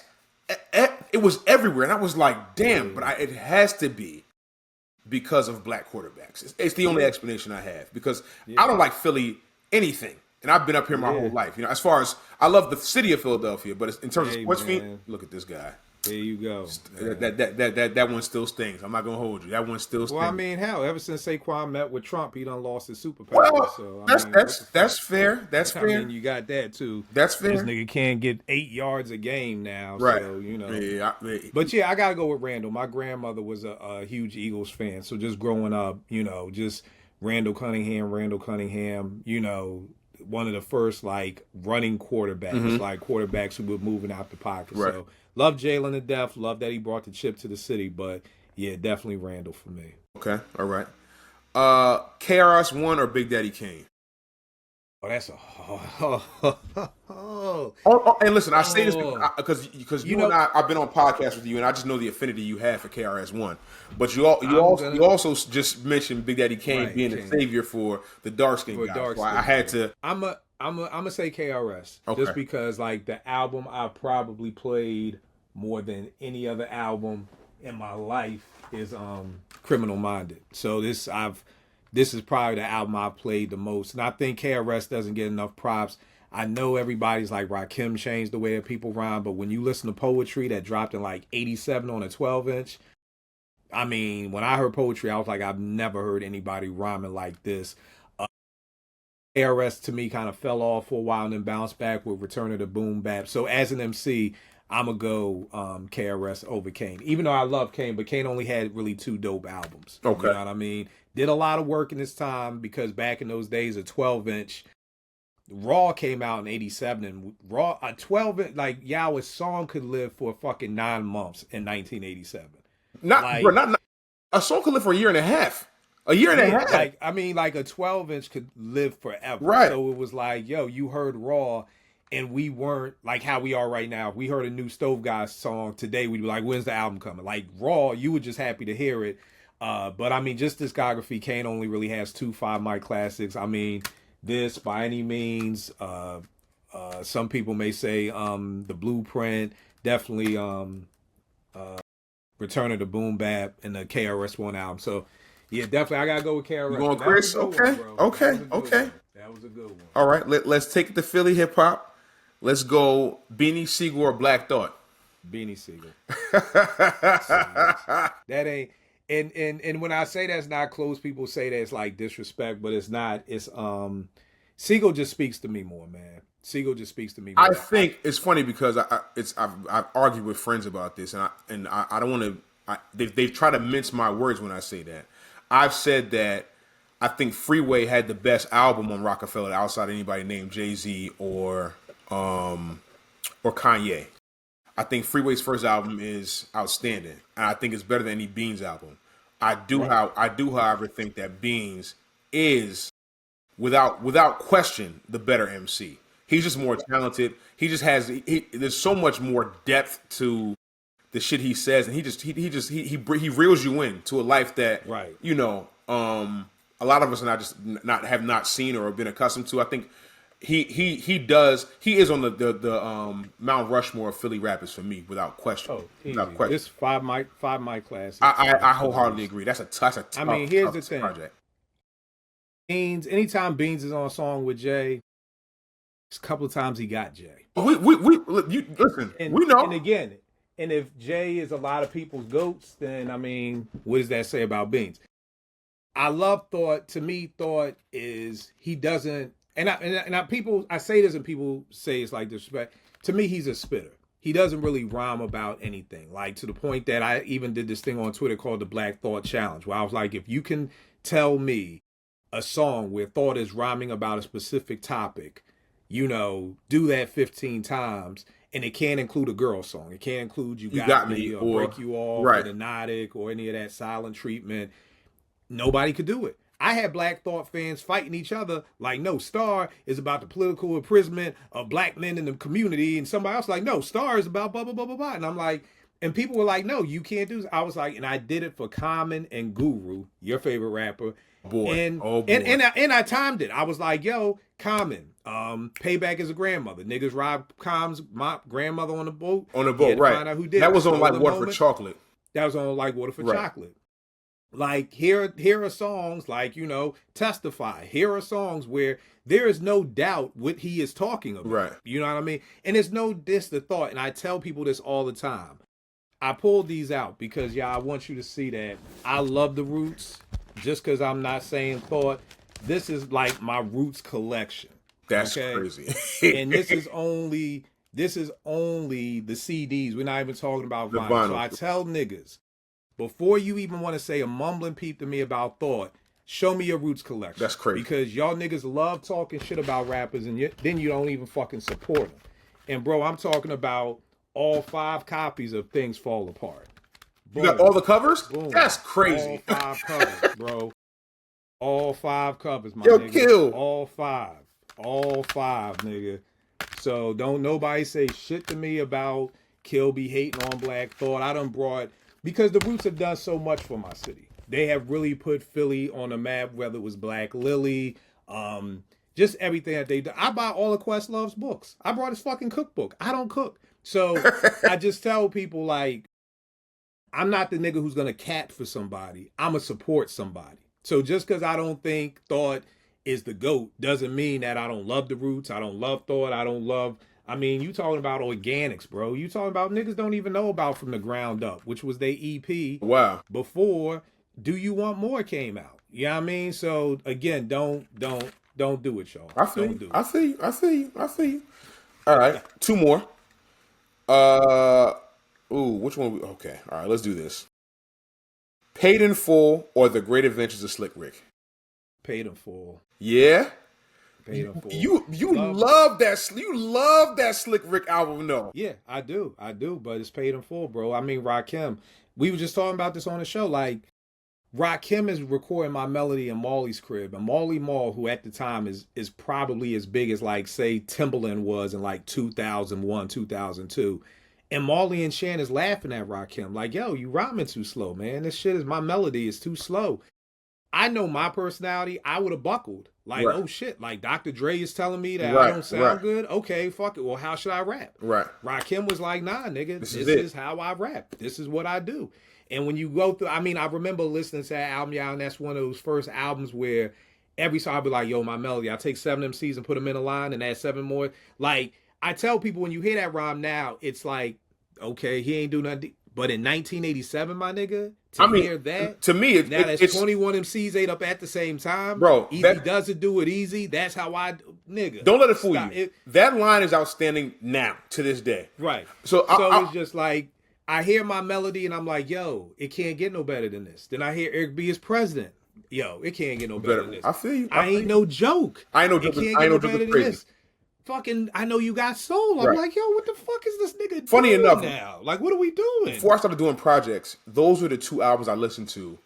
Those are 2 of like 5 albums I listened to. Now I wasn't obviously this is before my era of listening to rap, but it was like 2008 or 9, and I just wanted to dive into some old school hip hop just to figure out how to make albums. Slick, I learned how to tell stories because of Slick. You know what I mean? Yep. Treated like a prostitute. And I mean, all them songs he had on there, I was just like, this is actually incredible. Even though like they were dated, but Right. it was just incredible for me to hear. But I do feel you on Painful. Painful has some monster records on there. Bro, my shit on that Slick Rick and the show we just did about what 5 albums would you give to somebody who wanted to be an MC? For mine, I looked at it like the 5 attributes I have as an MC, storytelling, and I said Slick Rick. Right. Like, The Moment I Fear, to me, is one of the Moment I Fear is greatest crazy. Storytelling rhymes This is the moment I ever. Oh, It man. literally tells you from him getting off work to him going to the club to him getting robbed to him being in the park to him meeting the shore. Like, it's an amazing album, but it's definitely paid him for. Okay, fair. My last one: Cement Threes or Bread Fours. Man, what do I got? Right, what was I just rocking? I just had the Concord, so I was just rocking these. Okay. You got the Charity Game threes. So Okay. you said the Cement, you said the Cement threes? Cement Threes or Bread Fours. Cement threes. Okay. I gotta go with Okay. the threes. I love the fours all day, Okay. but the threes to me are just, I mean, it was God, what album was it? It was this joint right here that I remember getting this album, 3Ds. Okay. 3 times dope joint, and on the back, all they had the threes on. Right, And that okay. shit was so crazy to me. I was like, yo, he got the black, he got Right. the fire red, he got the white. So this joint right here was what made me fall in love with the threes. Right. Yeah, I know you're a 4 guy, I'm right? a four. So I think these are my 2 favorite sneakers of all time, though. Right. I think the Cement Threes are the best sneaker of all time. I think it changed the way sneakers are made forever, as far as like style, and it changed the way basketball sneakers were made forever, is what I will say. But the Bread Fours are my grails. I will never forget seeing them in the store when I was like, I think I was like 10, and my dad was taking me to get some new sneakers, and I saw them, and bro, it was like they had the aura around them. I didn't even know what they were. But I was like, I want those. I don't know what those are, but I want those. And I'll never forget my dad taking the sneaker, looking at the sole, and seeing $100. Now you think now I would gladly pay $100 for a pair of sneakers, Bro, let me explain something to you. I was in Foot Locker the other day, and they had the Barclays on sale for like $139. I was like, well, I got to cop Got those. to. Like, Must I cop. can't. Like, Must they're cop. $139. They didn't have my size. I looked at Foot Locker online. They was on sale for $80. I was like, oh, I definitely have. Gotta have 'em. Getting a pair of sneakers for $100 now is like free. That damn near is what it means to me. It's like I have to. bro. Like, I bought a pair. T can't even get mad. Today They're I bought a pair. $100. Bought a pair of Dunks today for $70. I said, listen, whatever. I don't care. Like 70, copping. Like it's not negotiable for me. Yeah, have you ever had the Barclays before? Yeah, I had. Which Barclays did I have? I had the first Barclays. I had them in black and I white. gotta send you a picture of these because this is the black. It's like the Phoenix joints. The It's like black and purple orange, with and white? with the 30. Yeah, Bro, I can't get my foot in there. Like there's like this shoe. Are they narrow? Shoe sock liner. No, it's like this. I'm gonna send you the Foot Locker stuff because Okay. I copped it. And I'm looking at the reviews and everybody's like, "Yo, I can't get my foot in these. I Really? had to take them back. I can't get. Yeah, I've never had a pair of sneakers in 51 years. I cannot get my foot in this sneaker. that's crazy. That's Like crazy. I was sitting here like, yo, I would have to get a fucking shoehorn, Right. Just to put them in. That's crazy. So I gotta take them back. I'm gonna send you the link, but it was Please just do. like, yo, I've never seen this before, and I'm sorry because I was like, yo, I fuck with the colors. I mean, it's a whatever, great thing. Barkley. I mean, it's arguable that Barkley has the second greatest basketball line of sneakers that ever come out. He has some heaters. He has some heat. He has some heaters. You know who people forget about? Penny. I mean, Penny's right there for me too. Even a logo, even the Penny logo. His logo might be better than anybody's that we've seen. That logo, top tier, it's crazy, top tier logo. Yeah. But yeah, yo, Kill, I want to thank you for joining me, man, on this man, I appreciate journey, it. man. I love talking to you, bro. Of course. Yeah, so I want to thank y'all for tuning in as well. Be dope, stay dope. I'll catch you on the next one. Y'all be safe. Hey, that was dope, bro, man. This is gonna be a dope show for you, man. Yeah, man. I'm probably gonna release it first week